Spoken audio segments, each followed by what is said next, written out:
دوسرا سوال آپ کا جو ہے وہ نکاح مسیار کی شکل کیا ہے؟ دیکھیں، نکاح مسیار کے بارے میں میں تفصیل سے آپ کے سامنے مختصر انداز میں کچھ باتیں رکھ دوں۔ نکاح مسیار اور نکاح شرعی میں فرق کیا ہے؟ ابتدائی دور میں جب نکاح مسیار کی ابتدا ہوئی یا یہ اصطلاح عمل میں آئی تو عرب دنیا کے بعض بڑے علماء نے اس کے بارے میں جواز کا فتویٰ دیا، جس میں سے شیخ عبدالعزیز بن عبداللہ بن باز رحمۃ اللہ علیہ بھی اس کے جواز کے قائل تھے ابتدائی دور میں۔ لیکن دوسرے علماء نے جب اس کی شکلیں بدل گئیں تو دوسرے علماء نے اس کو حرام کر دیا، کیونکہ ابتدائی دور کی شکل میں یہ باقی نہیں رہا۔ ابتدائی دور میں نکاح مسیار میں کیا تھا؟ ابتدائی دور میں نکاح مسیار ہوتا تھا کہ نکاح جیسے اسلامی ہوتا ہے بعین اسی طریقے پر نکاح ہوگا، صرف ایک فرق ہوگا، وہ فرق یہ ہے کہ عورت نان و نفقے کی شرط سے تنازل کر لے گی۔ یعنی عورت یہ کہے گی میں تمہارے ساتھ شادی کروں گی، تم مجھ کو خرچہ پانی مت دینا، صرف میرے شوہر بن کر کے رہو۔ عورت اگر اس مسئلے میں تنازل کر لے تو شریعت اسلامیہ میں یہ جائز ہے۔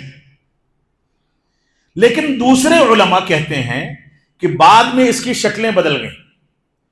ایک تو نکاح مسیار کیا جانے لگا اس وجہ سے کہ انسان نکاح مسیار کرے گا اور نکاحی کے وقت وہ طلاق کی نیت کر لیتا ہے کہ میں 1 سال میں 2 سال میں اس کو طلاق دے دوں گا، چاہے وہ ظاہر کرے یا نہ کرے۔ تو نکاح بنیت طلاق، یعنی نکاح کرنا طلاق کی نیت سے، ایک مسئلہ یہ ہے جس کی وجہ سے اس کے اوپر تنقید کی گئی۔ دوسری بات یہ ہے کہ نکاح مسیار میں ایک چیز کا اور اہتمام کیا جانے لگا، وہ یہ کہ آل اولاد کا جھنجٹ نہیں پالا جائے۔ یعنی نکاح مسیار ہوگا لیکن ہم بچوں کے سلسلے میں غور و تدبر نہیں کریں گے، بچے نہیں ہوں گے۔ یا آپس میں دونوں کے درمیان بات چیت ہو جاتی ہے کہ بچے ہم کو نہیں چاہیے۔ ظاہر سی بات ہے کہ انسان طلاق کی نیت سے اگر شادی کرے گا تو بچوں کی نوبت نہیں آئے گی۔ تو یہ جو بچے نہ ہونے کا جو معاملہ آپس میں کر لیا جاتا ہے، اس سے نکاح کے بنیادی مقاصد میں سے ایک اہم مقصد فوت ہو جاتا ہے۔ لہذا اس کی وجہ سے علماء نے کہا کہ یہ غلط ہے، یہ بعد میں رواج پکڑنے والی چیز ہے جو نکاح مسیار میں داخل ہو گئی۔ ایسے ہی نکاح مسیار میں بسا اوقات ایسے واقعات بھی آئے کہ عورت نے شوہر کے لیے اس کے ساتھ ہم بستری کرنے یا اس کے ساتھ رہنے کے لیے ایام متعین کر دی کہ میں صرف جمعرات کے دن، صرف اتوار کے دن تمہارے پاس آؤں گی، بقیہ 5 دن 6 دن وہ کہاں ہے کسی کو پتہ نہیں۔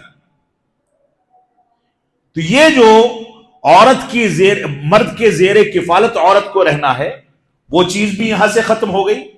اور اس میں اس بات کی خرابی کا امکان بھی پیدا ہوا کہ ہو سکتا ہے کہ عورت ہفتے میں 1 بار اس کے پاس ہوتی ہے تو کسی دوسرے سے بھی اس نے کوئی دن باری بنا رکھی ہو، جو کہ اسلام کے صریح خلاف ہے۔ تو یہ چند چیزیں یا اس کے علاوہ بہت ساری خرابیاں تھیں جس کی وجہ سے نکاح متاحی کی شکل اختیار کر گیا نکاح مسیار۔ بعض علماء نے کہا ہے یہ نکاح الخمیس ہے، یعنی یہ چھٹی کے دن کا نکاح ہے۔ یعنی جس دن چھٹی ہوتی ہے، عربوں میں جمعرات جمعہ کو چھٹی ہوتی تھی، تو علماء نے کہا یہ جمعرات کے دن کا نکاح ہے، یعنی ہفتے میں 1 دن کا نکاح ہے۔ تو یہ متع کی شکل تقریباً اختیار کر گیا ہے۔